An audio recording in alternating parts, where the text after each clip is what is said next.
Week 7 of the 2022 college football season is wrapped up, and today, as we begin to look forward to Week 8, I'll be giving you guys my updated college football rankings for this 2022 season. And Week 7, to say the least, was one of the best weeks of college football in recent memory. We saw some incredible matchups in Week 7. Of course, the headliner was Alabama and Tennessee, and that matchup did not disappoint one bit. Top 6, Tennessee at home. They beat Alabama for the first time since 2006. Yeah, just an incredible matchup there. A shootout in the SEC, 52-49 being the final score. And that was far from the only good matchup in Week 7. We also saw USC and Utah late in the night. That game was incredible to finish. Utah getting the win. Oklahoma State and TCU turned out to be an overtime game. Just an incredible week. So that said, as we look forward to Week 8, I'll be giving you guys my updated rankings here today. And things have changed a lot since Week 7. Let's get into it with our 1 through 7, and we got a new number 1 team. That is Tennessee. That is the Vols. They're number 1 this week in my rankings. They're 6-0 on the season. Beat Alabama 52-49. Beat a top 3 team in the country there in the Crimson Tide, and they've got as impressive of a resume to this point in the season as anybody. And quite honestly, they got the best win in the nation right now, and that is over Alabama, the Crimson Tide, who are simply an outstanding football team. So Tennessee, I have to put them at number 1 this week. I considered maybe leaving Ohio State at number 1. I've had Ohio State at number 1 the past 2 to 3 weeks now over Georgia and Alabama, just because I've been more impressed with Ohio State. But Tennessee, after that win over Alabama, the way that they looked and how they just stayed in that game and they were so competitive, I was nothing short of impressed of Tennessee. And Hendon Hooker is for real. He is an outstanding quarterback who has come around so much over the past few years. It's just incredible to see. He had 5 passing touchdowns, nearly 400 yards of passing, and just an incredible game there for Tennessee, and they are deserving of being number 1 right now. Moving up 3 positions, I had them at number 4 last week, jumping up to number 4, of course, after, they're 6-0, they're undefeated, so you can't ask anything else of them. Ohio State number 2, they did not play this past weekend, they were on a bye week, but they are 6-0 on the season, the best team in the Big Ten. Right now, I would say, is Ohio State. Michigan is not far behind, though. Michigan really proved themselves to be for real in that win over Penn State, 41-17. That was an extremely impressive win for Michigan. And Michigan's kind of a team that we've had questions about. They've had a couple of closer games against Big Ten opponents in recent weeks, and so it's, Indiana, that game was way closer than expected for a long time. But, Michigan, after that win over Penn State, I think they're starting to prove some wrong about who they are, and that's a huge win over a top 10 team there in Penn State. And Penn State is they're a good football team. I don't think that they're a fake team. I think Penn State is good, and so for Michigan to beat them like they did was very impressive. Michigan is worthy of being in the top 4 right now. You got Georgia in the middle there at number 3. They beat Vanderbilt 55-0. They're 7-0 on the season. I do think Georgia is still a top 3 team. They have been they've had a couple of questionable games in the past few weeks. Kent State, and it makes sense to see Georgia not quite as a top 2 team right now, but Georgia I still think is obviously a good football team. It's not just that Kent State game. They had that close game to Missouri, but the past couple of weeks they've looked really good. They dominated Auburn and just shut out Vanderbilt, so we'll see how Georgia does moving forward. And something to keep an eye on, we do see Georgia face off against Tennessee in a couple of weeks. That game is on November 5th. Georgia is at home, and that could be another incredible matchup coming up here, especially if Tennessee is still undefeated heading into that matchup. But in the meantime, Georgia's got Florida coming up on the 29th after their bye week. And then you got Clemson at number 5. They beat Florida State 34-28. Florida State, they snuck back into that matchup late in that game, and but Clemson in the end got the win, and Florida State, not a bad football team, so I do think the Tigers raise up 1 position after that win. They're 7-0 on the season. Alabama falls to number 6 after their loss to Tennessee. They're 6-1 on the season, and it's kind of been the talk of the past few weeks, and the first half of the season has been, okay, there's 3 teams at the top, Georgia, Ohio State, and Alabama. No other team even really compares to the top 3. Or you could say there's a huge gap between the top 3 and the rest of the nation. Now, I feel like it's starting to change to where it's the top 6. There is a huge gap between the top 6 and the rest of the country. You got Michigan, who was very impressive against Penn State. Clemson has remained undefeated and is very much improving, and Tennessee just knocked off Alabama. I think you can add those 3 teams to the mix. So I'd say the top 6 right now, the top 6 that I have right now, there's a gap between these 6 teams and the rest of the nation. And Alabama, I still think, is an extremely good team. They've had a couple of questionable games, and obviously just took a loss. But they're 6-1 on the season. I still think Alabama is very much in contention. You can never count out a Nick Saban coach team. Number 7 is Ole Miss. They beat Auburn 48-34. I think Ole Miss is a great team. They're still undefeated at 7-0, but the main reason why they're not ahead of Alabama right now is because their defense has allowed a lot of points to teams that they probably shouldn't be. I mean, if you look at Auburn, 34 points to them. I mean, they should have their defense just wasn't terribly impressive in that game. I mean, that's kind of been a common thing too. They allowed quite a few points to Vanderbilt. They allowed 27 to Tulsa. So, I mean, that's kind of been a common trait, even though they do have one signature one on the season. I mean, their schedule has been fairly easy. They've just got one good win to show for it, and that's over Kentucky, who was ranked 7th in the nation when they beat them. So, Ole Miss still need to see more out of them. They're going to have some tests down the road. We will see the Rebels play Alabama down the stretch. So, definitely looking forward to seeing whether or not Ole Miss is for real. But for now, 7-0, I do think they're worthy of cracking the top 7 right now. Moving on to 8 through 14, we got TCU at number 8. They're turning out to be a huge surprise team of the 2022 season. They're up in the top 10 now after beating Oklahoma State, the only undefeated team remaining in the Big 12 at 6-0. I mean, who would have seen that coming? I don't think anyone was expecting TCU to be 6-0 and ranked as a top 10 team at any point in this season. But here we are, and TCU is quietly a really good football team. I mean, they beat Oklahoma State, kind of came from behind, but still a win's a win. And TCU is number 8 this week. Oregon and UCLA both were on their bye weeks. They did not play this past weekend, but I've got Oregon at number 9 and UCLA at number 10.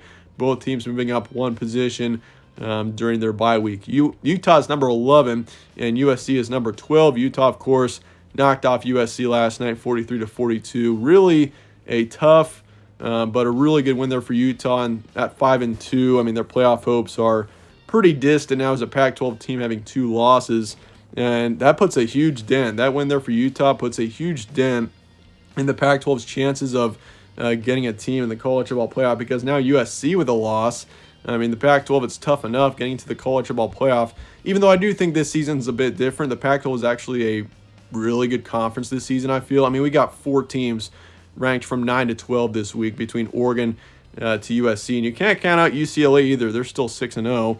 Oregon, of course, has got a loss. They're 5-1, but their loss is to Georgia. So the Pac-12 is still in contention, but obviously having USC take a loss, that is tough for the conference. But nonetheless, Utah still a great win there, moving up 7 positions after that win, and they're 5-2 on the season.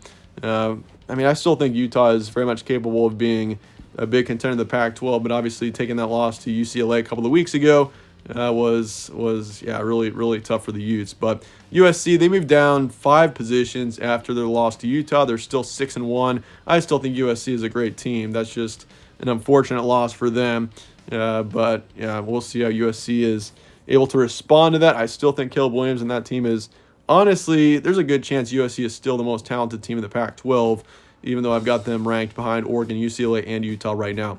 Oklahoma State's number 13. They lost to TCU 40-43, first loss of the season for Oklahoma State.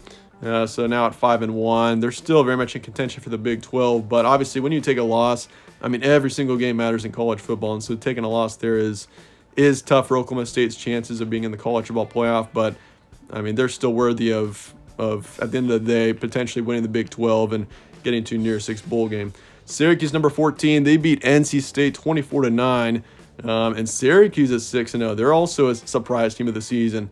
I mean, who would have expected Syracuse to be undefeated heading into middle to late parts of October?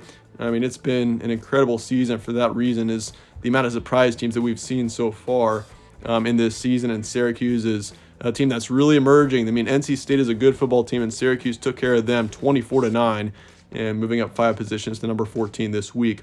Moving on to 15 through 21, we got K-State at 15, Wake Forest at 16. Both teams did not play this past weekend, but I did jump K-State over Wake Forest during the bye week just because I feel like K-State as a one-loss team is better than Wake Forest, who is also a one-loss team right now I do think K-State is a team to really be keeping an eye on still. I mean, the spotlight is on TCU and Oklahoma State, etc. right now, but I think K-State and Texas, keep an eye on both these teams. Texas especially coming off of the win to Iowa State 24-21, and that team with Quinn Ewers is a really good football team. And of course, Robinson, their top running back, he's also outstanding. I mean, the Big 12, once again, completely wide open. I have no idea who's going to win the Big 12. You got 5 teams who can win it. I mean, going into last week, I thought there were 7 to 8 teams that could win the Big 12. Now it's more like 5, so at least we're cutting down the teams a little bit, but it's still a wide open conference. Illinois is number 18. They beat Minnesota 26-14. Another surprise team here. Illinois is the best team in the Big 10 West right now, it looks like, at 6-1. I mean, you got Purdue, who's not far behind, but the Fighting Illini just beat Minnesota 26-14, and who would have seen this coming? They're in the top 20 right now. Penn State's number 19. They lost to Michigan 17-41. Difficult loss for Penn State, 5-1. I mean, we're still going to be able to see Penn State down the stretch play some good teams, and I still think Penn State is a good team, but that's obviously a brutal loss there to Michigan. I mean, it was 41-17.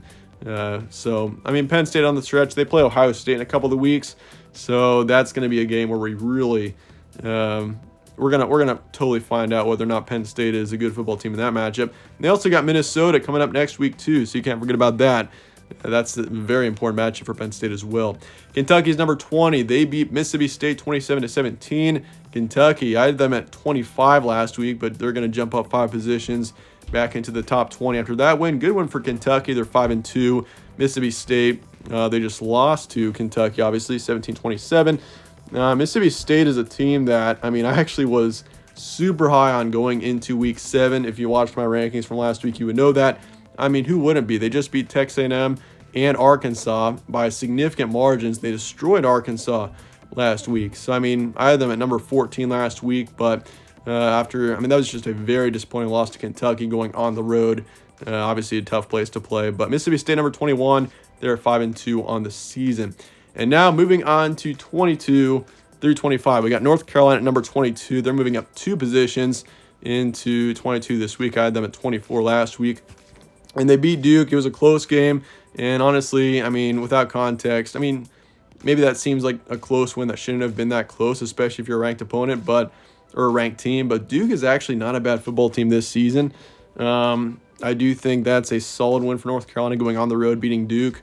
Duke has improved off of last year for sure. So, good win there for North Carolina. They're 6-1 on the season, and quietly, they're emerging as potentially one of the top teams in the ACC.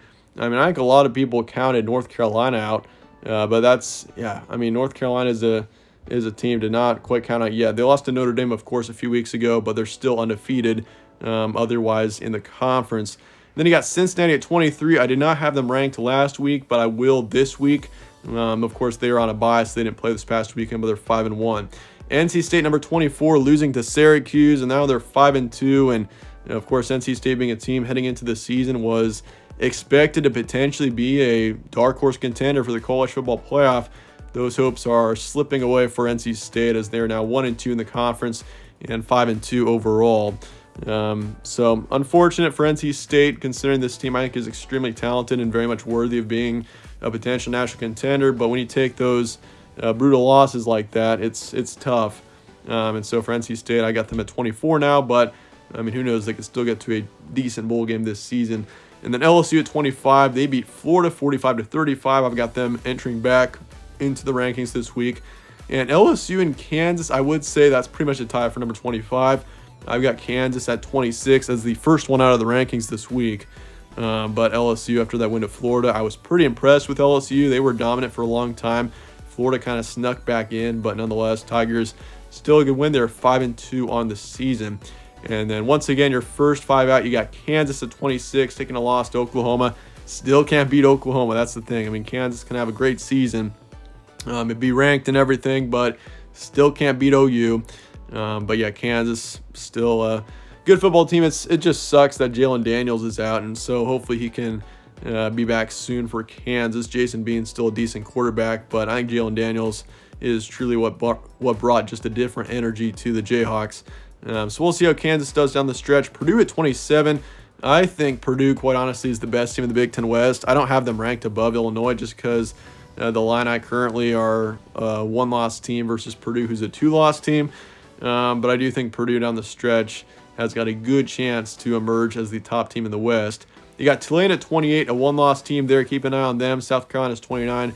They're a two-loss team, but South Carolina, I do think they've played decently, or they've played decent recently. So keep an eye on the Gamecocks moving forward. And then UCF at 30. They just absolutely destroyed Temple this past weekend, and they're not looking terrible either, so I got them at 30. Dropped out this past week. I had Minnesota at 21. They just disappointed, and they're dealing with a couple of injuries, so Minnesota, I've got them dropping out. And Kansas was 22. They're going to drop out, but they're going to be the first one out this weekend. But that said, let me know your thoughts in the comments below on these rankings, and I appreciate you guys watching as always. Stay tuned for more from All Sports Central. Catch you on the next one.